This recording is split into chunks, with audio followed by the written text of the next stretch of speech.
ClowdyWorld, and today we're going to be talking about the huge impact and the strong decline of the SoundCloud era and what that era did in defined in modern day music. Now, what is the SoundCloud era and what does that mean? So the SoundCloud era, which dominated the late 2010s, marked a seismic shift in the music industry. This was because it was a period when the underground and the mainstream collided, fueled with DIY artists who bypassed traditional gatekeeps to carve out a real mainstream lane and, honestly, a genuine space for themselves in this new era.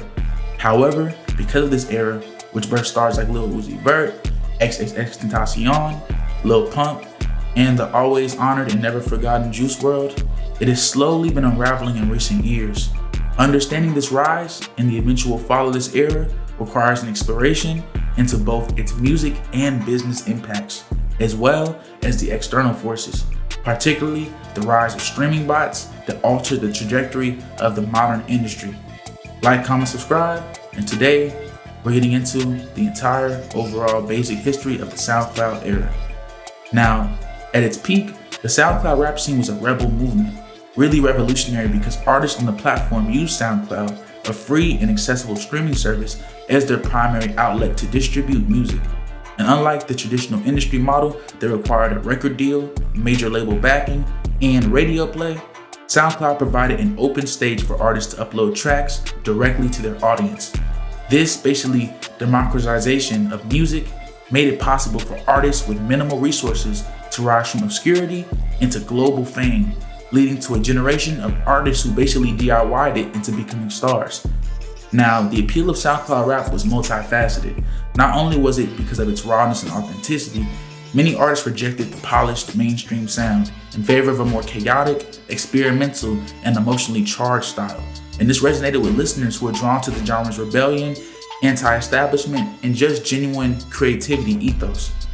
Also, viral moments, because SoundCloud rappers often gain momentum through memes, social media, and viral moments rather than traditional promotion. And their tracks, with catchy hooks and simple production, were often designed to go viral and had the viral appeal, which was perfect for this internet age where attention spans are getting shorter and shorter and shorter. Now, you're probably wondering, if this was all so great and all this was going so well, how did everything crash and how did it go to this point? Well, as the SoundCloud rap era gained its popularity, the infrastructure around it became more complex and fractured. They didn't plan for things to go this level, they didn't plan for some of these artists to get this big, and they honestly didn't plan for this much money at a certain point to be made. And here's where the narrative of the fall begins. Commercialization and oversaturation.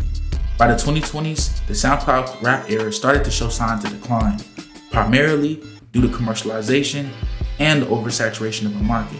But what does that mean? Well, first we have to talk about mainstream infiltration and global commercialization. As SoundCloud rappers gained attention, major labels began to recognize the potential for profit in the genre.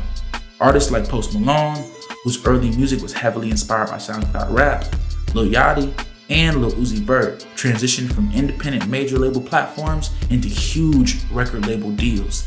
And this led to almost a homogenization culture in the genre. You see, SoundCloud rap was no longer an underground movement.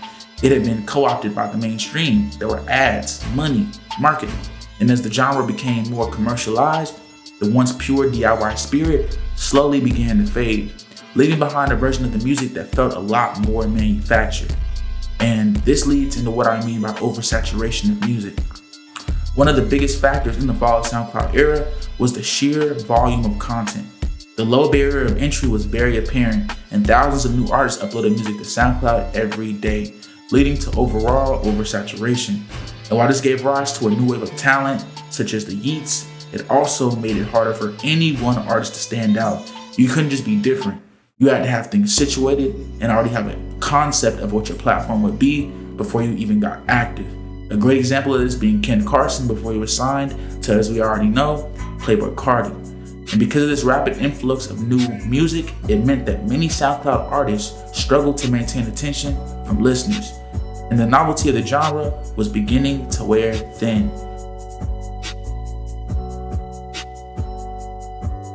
Now, if y'all like my breakdowns and my content, let me know what y'all like, and I'll definitely talk about it more, and I'd appreciate it if you would please like, comment, and subscribe. I I ain't gonna say it twice, it's love. Thank you. Now, the impact of streaming bots is what really gained traction. One of the most significant external factors contributing to the fall of the SoundCloud era is the rise of streaming bots and fake engagement.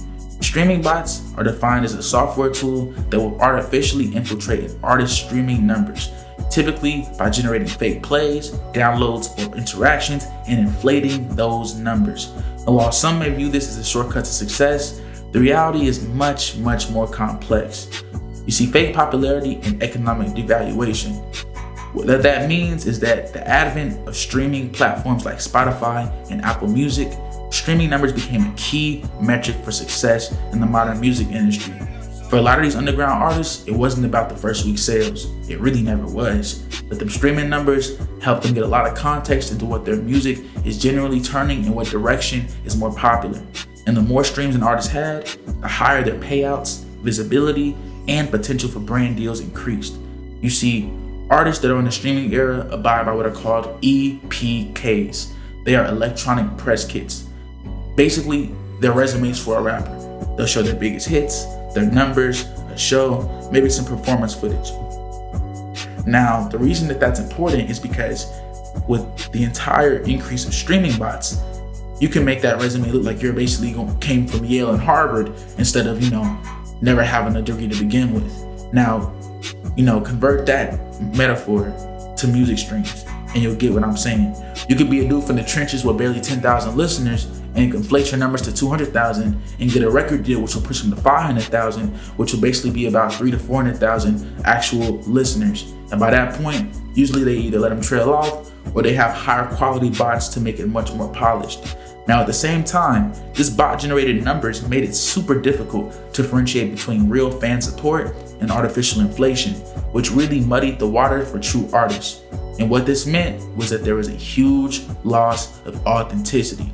One of the core appeals of SoundCloud rap was the perceived authenticity of the artist. And many fans were drawn to the genre because it felt raw, unfiltered, and real.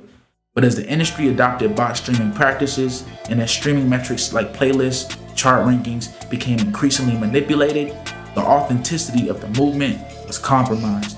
And this led to a trust breakdown among fans who began to question whether they were actually discovering organic talent or being fed artificial hits and being pushed by record label mentalities. Now, this even goes into one of the bigger aspects for a lot of these upcoming artists, which is the monetary impact. The increasing streaming bot activities also disrupted the economic balance of the industry. For the artists who played by the rules and cultivated a real fan base, the rise of bots made it harder to compete, as artificially inflated streaming numbers pushed certain artists to the forefront, got them less deals, less impacts, and slowed down their careers respectively. And this also impacted how artists made money. Streaming payouts, while better than traditional methods, were also still notoriously low, and many smaller artists found it hard to survive financially. Meanwhile, artists leveraging bots may have seen short-term monetary gains, but at the expense of a long-term career, sustainability, and integrity.